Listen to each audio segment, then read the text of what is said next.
Christmas Christmas at king le to ta lim ta kini manga ulok sa te advance Christmas day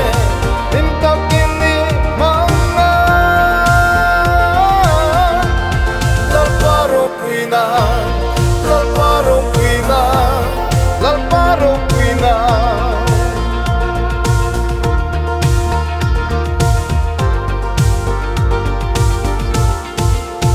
Christmas alone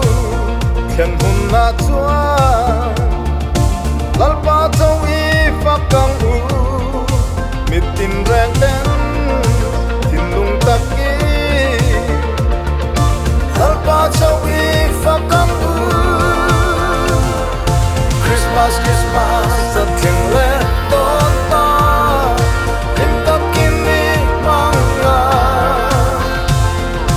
ulok sa te advance Christmas day lim takin ni manga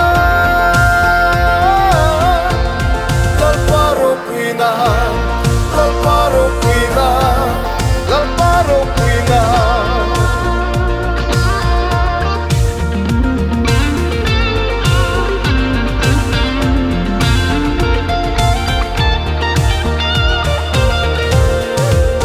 Christmas din lo om tak mai hi lim tak ini mangang u lal pa du da reng chungi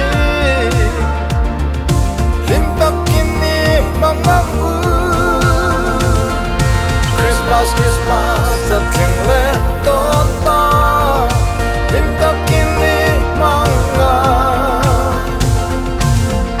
Sunday, advance Christmas day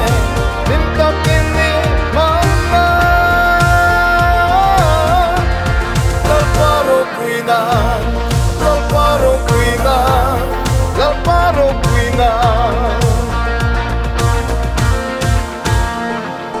Christmas santan him na hun ri lo te hi lim takin imangam u lal pa du da shringin thatokin imangam u